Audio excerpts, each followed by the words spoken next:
They stole it. And it's a ball landed. Whoa!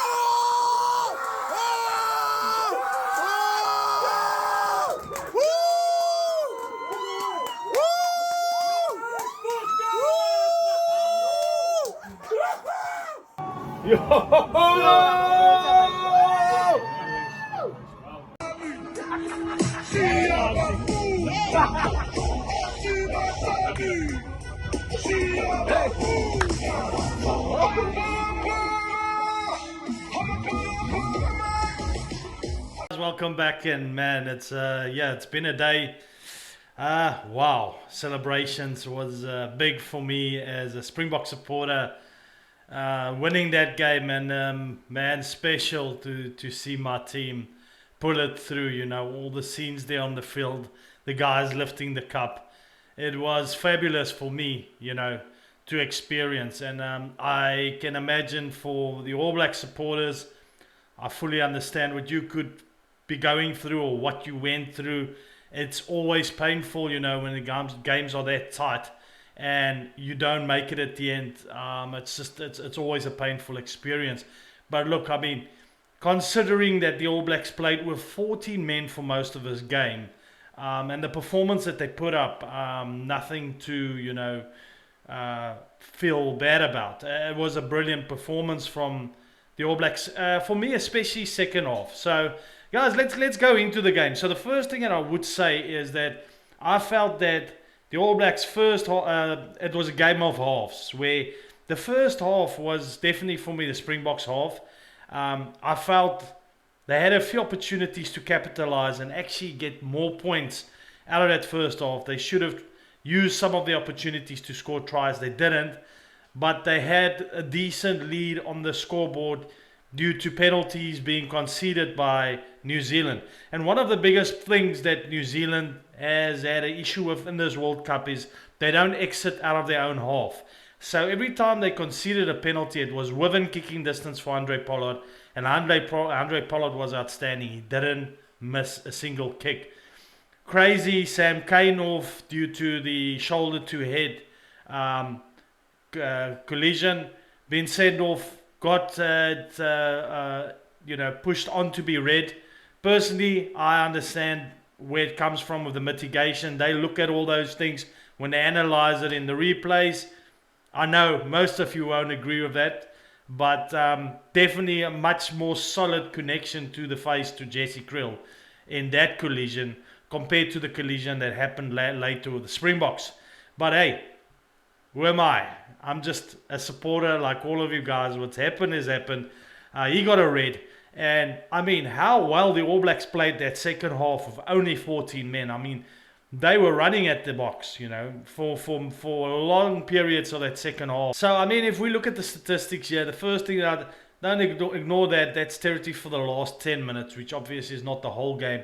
So, New Zealand's on the left there and South Africa on the right. The dark blue is for New Zealand. 53% of the territory versus only 47 from South Africa, and that's the full game.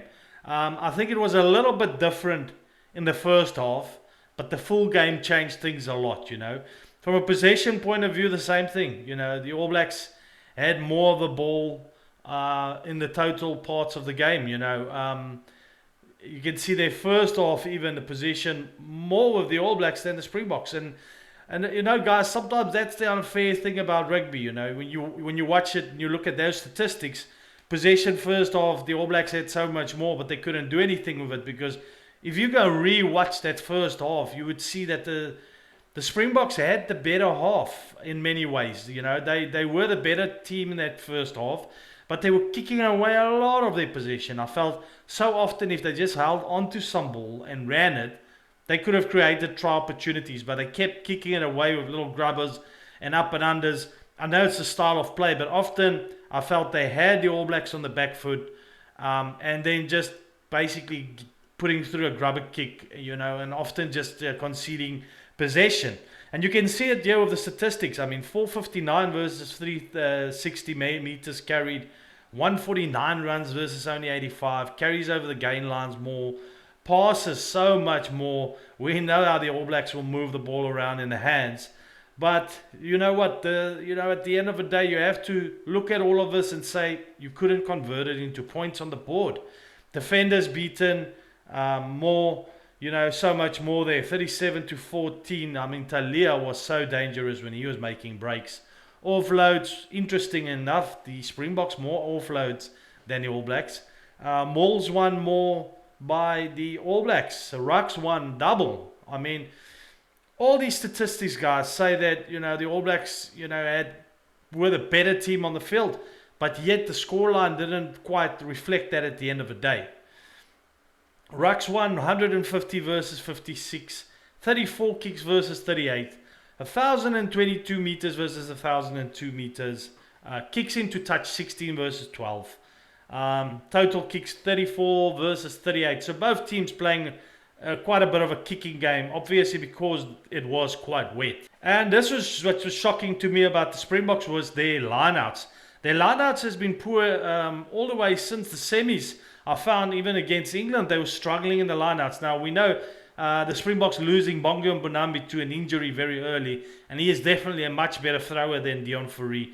Dion Fourie did battle, and as you could see, good in the scrums, both teams. I mean, the All Blacks was outstanding in the scrums, actually, at 100% there versus only 90% from the Springboks. But the Springboks had so many more scrums than what the All Blacks did. But the All Blacks did very well in the scrums. They were right up for it. The lineouts, I mean, they stole 4 lineouts from the Springboks. Springboks were poor in the lineouts. They were just battling with lineouts, and it's been a shocking thing to me to see in this World Cup. And they're very lucky to walk away with the cup with some of these errors in their game.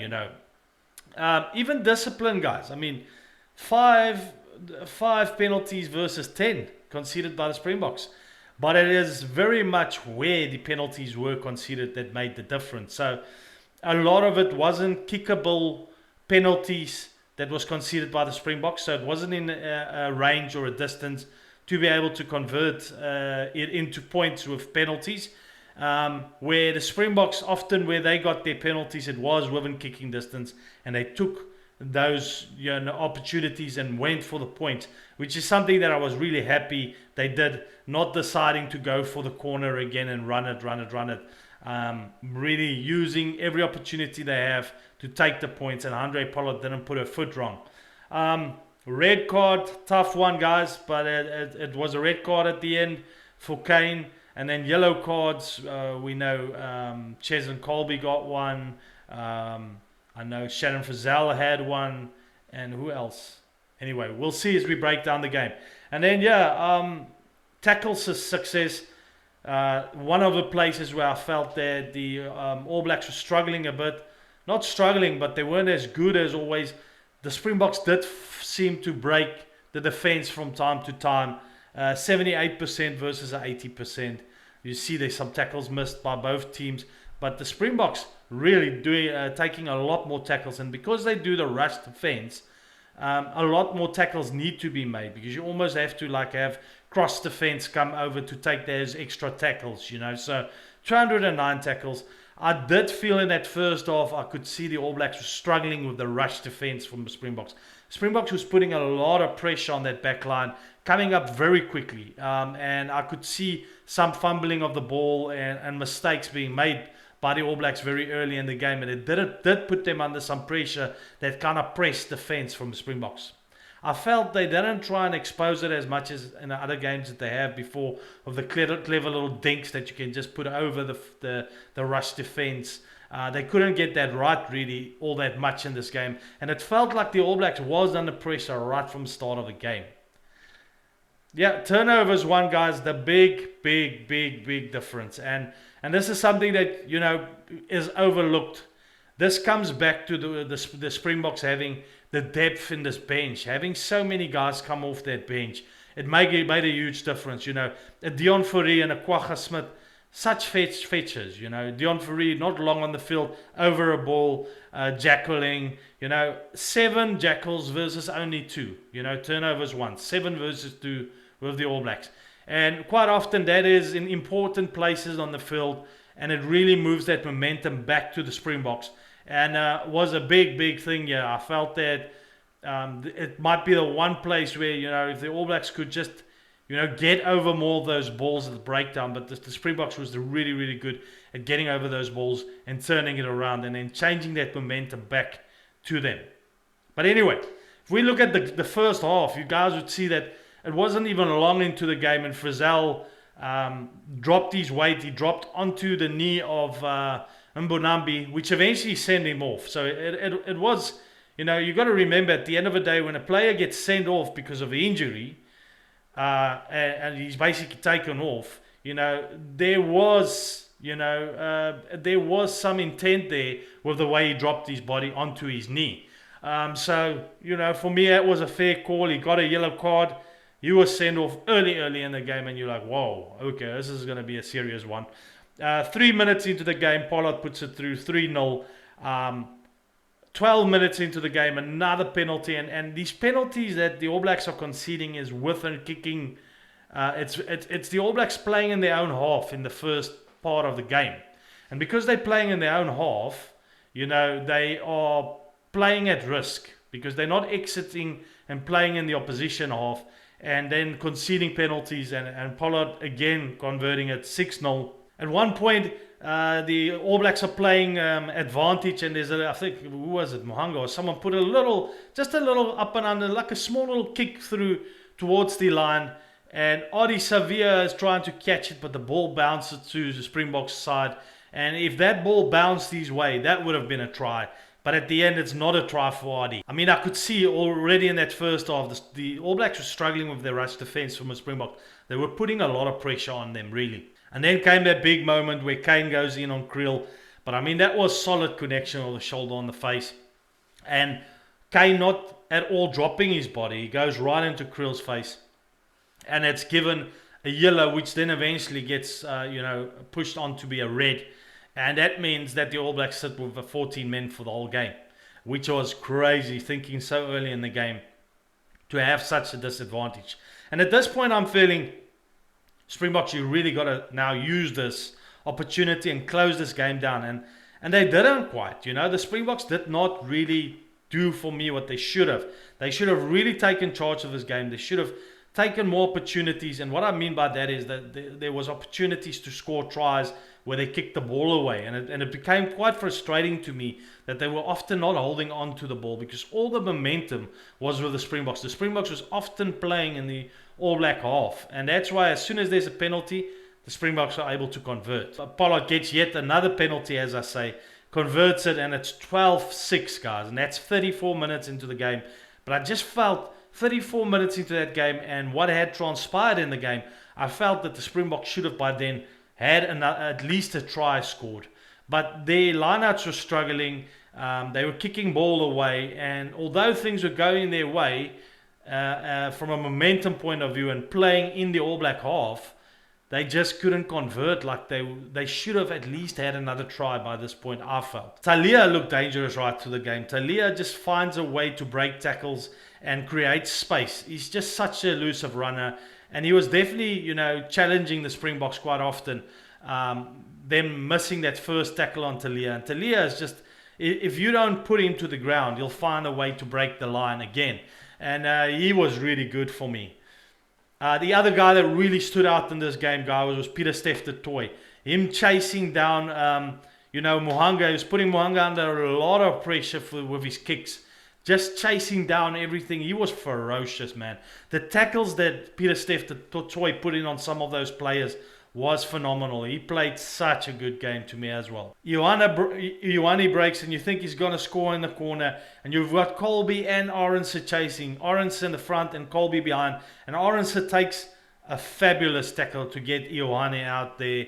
Rico Ioane was, for all money, going to score there. But the tackle from Arendse was fabulous.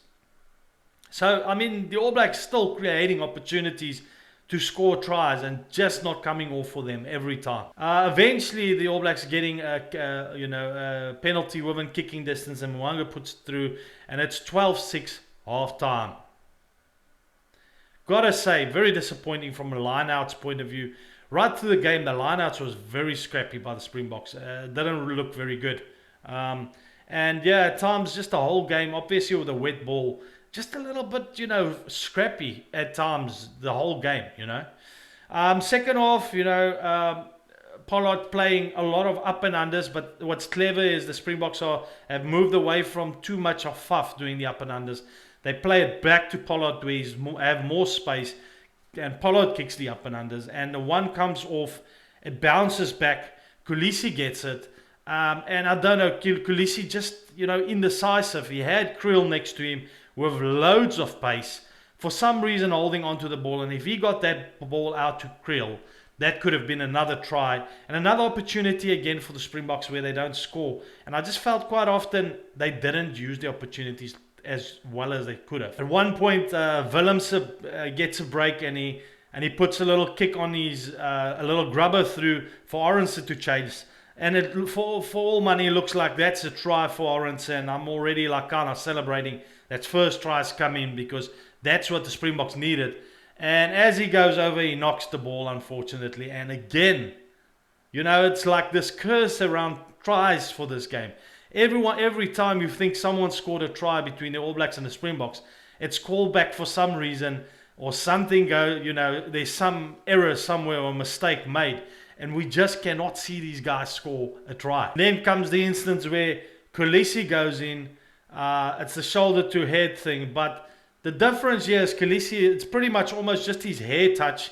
There is maybe a little bit touching the face, but he does drop a little bit. Now, guys, we can argue you're going to have 4 years, and if you're All Black supporter and you're going to complain about the ref, you're going to have the next 4 years to complain. Sorry to say, but you know what? You've got to accept that the decisions that was made. And if you really go look at the replay of the first incident where it was shoulder on head and the second incident with Kulisi and the first incident with Kane, you will clearly see, if you take off your biased glasses and you look at both of those incidents, you will clearly see that the one was a lot harder and more direct without mitigation and dropping, where Kulisi was dropping a bit and he barely touched the face of the All Black. So look, I mean, guys, you interpret it as you want. It's not going to change the whole game. It worked out the way it worked out. Then moving on, Muhanga at one point breaks the line, and I'm like, whoa, here comes a try. He breaks, gets it out to Nagy, and Smith goes through for the try, and I'm like, oh, here comes the All Blacks. 14 men, and they find a way to score. It's just, that's their type of game, They'll always find a way to run the ball. But they go back to the replay, and at the line out, there's a knock-on by the All Blacks. And again, the try is not converted, and we go on with the curse. The guys just cannot score tries. And then eventually Talia gets a ball, he breaks and he gets it out to Bodie, and the pass is again kind of like loose, and it kind of looked like it bounced forward, but they say it was passed backwards and then bounced forward. Bowden picks it up and he scores, and it is awarded, and the first try of the game. Guys, there's only 1 point in this game. That's all that there is. 1 point in the game. And the Springboks are leading by 1. And boy, they just couldn't get another try. And then the score, and it just felt like the All Blacks was getting back into this game. But we were like 72 minutes in now. So still, this game could go either way, and you know this. And then, Jordy gets a penalty, and me as a Springbok supporter, I'm like, this is it. It's over. And you can't believe it. Jordy goes and hooks it to the left and misses. That was the defining moment. I mean, he would go and look back at that game and say, damn, if I put that through, we would have won. But guys, that's the thing with World Cups. It's games of margins, and anything can happen on the day. He missed it, unfortunately. And that's another opportunity for the All Blacks, unfortunately, gone there. And that was a big one. Then the time just seems to be rolling on. And I mean, even still, right to the end, you see the All Blacks working some phases and getting just into the Springboks half. And Artie knocks a ball. And I think that was a big moment for the Springboks. And both teams were struggling to build on many phases. They'd play a few phases and someone would make a mistake. And again, Artie makes that mistake. Springboks get the scrum, outstanding last scrum by the All Blacks. I mean, they were looking so good at the scrums, but the Springboks managed to hold the scrum. It comes out, turns into a maul, and it's past the time, and the whistle is blown, and the Springboks win the Rugby World Cup. And guys, I mean, we can go look right through from the quarters, semis, and finals. Every single game was with 1 point, and it could have all those teams will feel the same. They all felt like they were outdone by. The French felt like that, the English felt like that, and I'm sure the All Blacks, what I've seen in the news and everywhere, they feel the same. The fact is, if you win, a game is a game, and if you win by a point or by 5 or by 10, you've won the game. And, respect to the Springboks for finding a way to win every one of these games. And if you step back and you look at what Rassie Erasmus has done with this team, it's been phenomenal. It's a team where he's all along said he wanted to win this World Cup. And let me tell you something, there was some luck involved for the Springboks, 100%. I think all three of these games could have gone either way. And when I'm talking luck, maybe some of the calls from the refs going their way, maybe sometimes the bounce of a ball going their way. Many small little things that did go their way in this World Cup, which there's been previous World Cups where things have not gone the Springboks way when it comes to referee calls and this and this and this. So a lot going their way. Game's a game. It's called. It's the end of the game. And the All Blacks can't turn around and say they didn't have opportunities to win this game. They had many. The kick, for instance, stands out to me as one of the most important, things. What I will say, what the All Blacks for me lacked a little was, they weren't for me playing the most cleverest kicking game, and they were struggling with that rush defense of the Springboks. They could have tried those little kicks behind the rush defense coming up, which they didn't do enough for me. I think if they wanted to really put the Springboks under counter pressure, they tried it a few times, but they were struggling. They were struggling with the rush defense. The rush defense was really putting a lot of pressure on the All Blacks right from the start, and they were again playing too much in their own half. I think too much trying to play in their own half. So when the Springboks concede, when the All Blacks concede penalties, it's within kicking distance, which the Springboks could use to build up point pressure. So even if you look at the stats and you're like, oh, but they didn't have the better stats on the field, how did they win the game? It's because the Springboks was able to capitalize better on the opportunities they got to get points on the board, guys. And it's the facts of the game. Look, I mean, World Cups are never pretty. It's not just like champagne rugby. It always comes down to tough games, especially when it's rainy like this in the Northern Hemisphere. That's what you're going to get. I think that 7-1 bench, Rassie going for that, I think it pulled off really well for the Springboks again. I mean, you see all the turnovers, 7 versus 2. They were able to turn over so many balls from the All Blacks and break their momentum all the time. And by doing that, they kept themselves really into the game. Also for me, the All Blacks a bit poor with their discipline in this World Cup. Right to the World Cup, conceding quite a bit of penalties. And in this game again, kind of like their penalties just kept the Springboks in the game. Conceding penalties all the time and keeping the Springboks in the game. From a Springbok perspective, played well, took the opportunities which I liked. A very clever team selection by Rassie. That I think is what pulled them through at the end of the day. Having so many good players on the bench and having all that impact coming on. But also still felt that the Springboks should have just held on to the ball a little bit more. Run it through their hands, try and break the line and score some tries, where quite often they were kicking it away when they had everything going for them.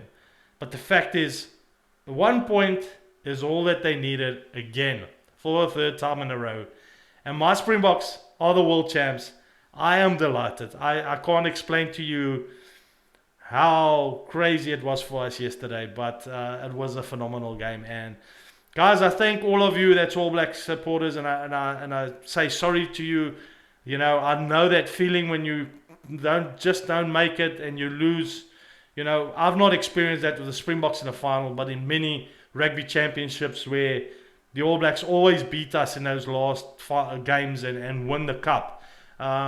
But the Springboks have had a phenomenal record when it comes to World Cups, and they've just had a way to pull through the big games. Still, you know, unbeaten in a final. And statistically now, I have to say back-to-back winners, the best team when it comes to World Cups. I think by a proper margin compared to the rest of the world's teams. They're just the best World Cup team right now. And Rassie said this all along, that he doesn't care what type of rugby it's going to be. He's focusing on the tournament, and he's going to do what he can to win the tournament. Doesn't matter what he has to do. He wants that second World Cup. He's a genius, if you want to say it or not. I'm excited for All Black Rugby with Razor coming in, because I think he's got a similar mindset. It's going to be fabulous to see the future of rugby. Pity for the Springboks to see them lose these guys. I don't know how Rassie will be involved still with South African rugby. I know Jock Nienaber is leaving for Ireland. It's just, it's been a great era. And these guys have single-handedly, these two guys, have picked rugby up, Springbok rugby up from where it was, and made it something amazing again.